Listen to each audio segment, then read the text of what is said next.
लोकसभा में नेता प्रतिपक्ष राहुल गांधी ने केरलम में जनसभा को संबोधित करते हुए लेफ्ट फ्रंट और भारतीय जनता पार्टी पर हमला बोला। राहुल गांधी ने दावा किया केरलम में बीजेपी, आरएसएस और सीपीआईएम के बीच गुप्त रिश्ता है। उन्होंने कहा आज कोई छिपा हुआ और सांप्रदायिक हाथ लेफ्ट सरकार को चला रहा, जो भारत के संविधान और एकता पर हमला कर रहा। राहुल गांधी ने आरोप लगाया चुनाव के बाद लेफ्ट के पास कुछ नहीं बचेगा क्योंकि उनकी नीतियां अब वामपंथी नहीं रही। उन्होंने लेफ्ट के नेताओं को दो श्रेणियों में बांटा, एक वे जो सत्ता के लिए समझौता करने वाले अवसरवादी हैं और दूसरे वे निष्ठावान कार्यकर्ता जो आज खुद को ठगा हुआ महसूस कर रहे। राहुल के इस बयान ने राज्य की राजनीति में नया उबाल ला दिया है। And after the election, there will be nothing left of the left front. അത് മാത്രമല്ല ഈ തെരഞ്ഞെടുപ്പ് കഴിയുമ്പോൾ ഇടതുപക്ഷത്തിൽ ഒന്നും തന്നെ ഇവിടെ ഉണ്ടായിരിക്കുകയില്ല. But what is disturbing the leader on the stage is that their policies are no longer of the left. ഇദ്ദേഹം നമ്മുടെ വേദിയിലിരിക്കുന്ന നേതാവ് അദ്ദേഹം സൂചിപ്പിക്കുന്നത് ഇടതുപക്ഷത്തിന്റെ നയങ്ങൾ ഒരു ഇടതുപക്ഷ ഗവൺമെന്റിന്റേതല്ല ഇപ്പോഴെന്നാണ് സൂചിപ്പിക്കുന്നത്. What is disturbing him and many workers of the left front is that there is a hidden hand today that is running the LDF government. ഈ വേദിയിലിരിക്കുന്ന അദ്ദേഹത്തെ പോലെയും അതുപോലെ ഇടതുപക്ഷ ജനാധിപത്യ മുന്നണിയുടെ പല പ്രവർത്തകരെയും അസ്വസ്ഥമാക്കുന്നത് ഇന്ന് ഇടതുപക്ഷത്തെ മുന്നോട്ട് നയിക്കുന്ന ഒരു അദൃശ്യമായ കരം, ഒരു ഹിഡൻ ആയിട്ടുള്ള കരം കൈയുണ്ടെന്നുള്ള വസ്തുതയാണ്.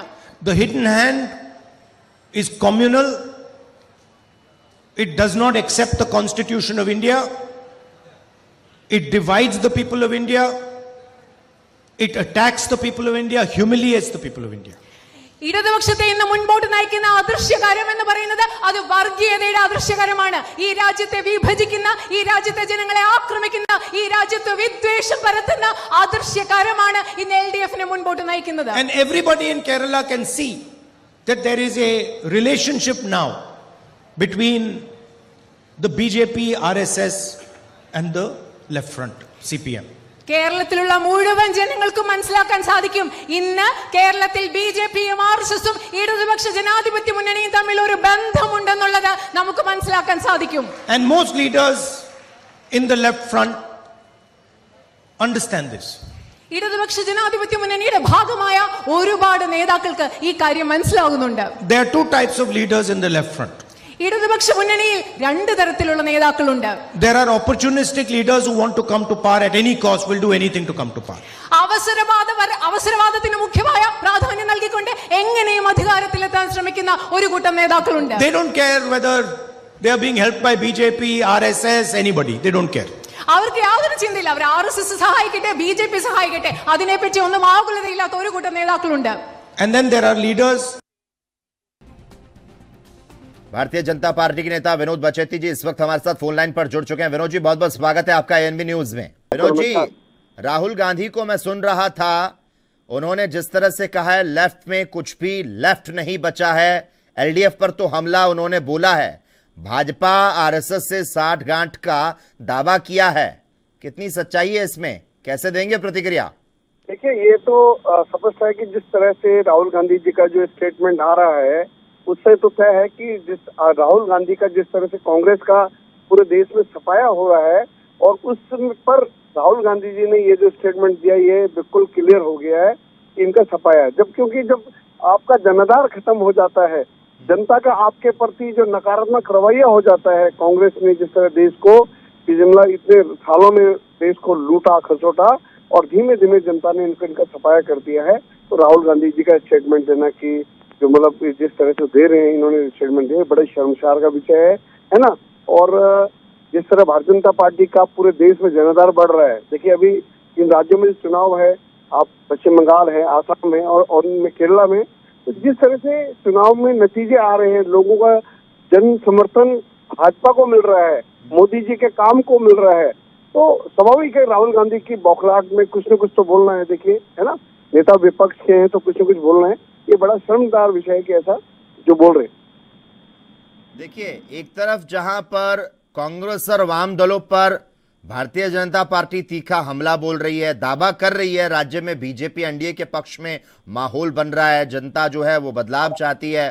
वहीं पीएम मोदी जिस तरह से कांग्रेस को माओवादी मुस्लिम लीग कांग्रेस बता रहे हैं, तो क्या माने जिस तरह से ये कहा जा रहा है, क्या वाकई में इस बात में सच है अब गांधी वाली जो कांग्रेस है वो खत्म हो चुकी है, इसीलिए राहुल गांधी इस तरह के बयान दे रहे हैं कि लेफ्ट फ्रंट के भीतर दो तरह के नेता हैं, नेता सत्ता के लिए अपने विचारधारा से समझौता कर रहे हैं? देखिए, मैं आपको बताता हूँ कि जब भी मैं आपका ध्यान जब भी कांग्रेस का इतिहास आप उठा के देखिए, जब भी पड़ोसी देश ने भारत पर कुछ भी मतलब प्रयास किया किसी विषय पे, तो भारत ने मुंह तोड़ जवाब दिया। और ये वही कांग्रेस है, ये वही राहुल गांधी है जो देश की सेना से, भारत सरकार से जो लोग मतलब उसका सबूत मांगते हैं, आपको याद होगा सबूत मांगते हैं। तो ये समझना चाहिए कि इनमें जो मतलब इन लोग किसका उनके प्रति ज्यादा जो एक घनिष्ठता है, एक लगाव है, ये देश की जनता जानती है। मैं नहीं बोलना चाहता, लेकिन ये है कि कांग्रेस का चौपड़ा साफ हो रहा है धीमे धीमे। आज पश्चिम बंगाल में 0 हो गया, आसाम में 0 हो गया, और भी राज्यों में जो कुछ बचे हैं, इनके बाद जो कुछ राज्य है थोड़ा बहुत, जहाँ थोड़ा बहुत देखिए कुछ है, वो अगले 4-5 साल में कांग्रेस का सफाया हो जाएगा। और इस तरह के बयानबाजी से जनता में, देश की जनता में और कांग्रेस का जो जनाधार है वो खत्म हो रहा है। क्योंकि किसी भी पार्टी का लीडर के ऊपर सारा जो होता है कि भाई उसका नेतृत्व कौन कर रहा है। जैसे भारतीय जनता पार्टी के देश के यशस्वी प्रधानमंत्री हमारे नेता नरेंद्र मोदी जी है, उनकी एक एक बात का पार्टी के कार्यकर्ता हो, ये जनता पर असर पड़ता है। तो राहुल गांधी जी के जो इनके लोग हैं, जो फीडबैक करने वाले लोग हैं, उनको ये समझने से कि क्या अनाप शनाप कुछ भी बोल देना, क्या जनता, देश की जनता बेवकूफ नहीं है, बहुत समझदार है। वो जानती है कि उनको क्या करना है, कौन सी पार्टी, कौन सा नेता इस देश को आगे बढ़ा सकता है, आगे ले जा सकता है, वो पार्टी, वो देश की जनता ने तय कर लिया है। और राहुल गांधी जी के बोलने से कोई, केवल जिस तरह से उनको पप्पू बोला जाता है, जिनको कहते हैं हास्य के पात्र जिस तरह बन गए कांग्रेस के, ये बड़ा दुर्भाग्य है। कांग्रेस जिस देश की सबसे पुरानी राजनीतिक पार्टी है, लेकिन राहुल गांधी जी के इन स्टेटमेंट से ये कांग्रेस बिल्कुल 0 हो रही है। अगले 4-5 साल में बिल्कुल सफाया हो जाएगा। ठीक है विनोद जी, बहुत बहुत धन्यवाद आपका तमाम चर्चा में हमारे साथ जुड़ने के लिए। तो राहुल गांधी ने आरोप लगाया केरल में अब बीजेपी, आरएसएस और लेफ्ट फ्रंट के बीच संबंध बन चुके हैं, और उन्होंने जिस तरह से कहा लेफ्ट फ्रंट के भीतर दो तरह के नेता हैं, एक वो जो किसी भी कीमत पर सत्ता में आना चाहते हैं और इसके लिए किसी से भी समझौता कर सकते हैं, और दूसरे वे हैं जो विचारधारा में भरोसा रखते हैं लेकिन खुद को ठगा हुआ महसूस करते हैं।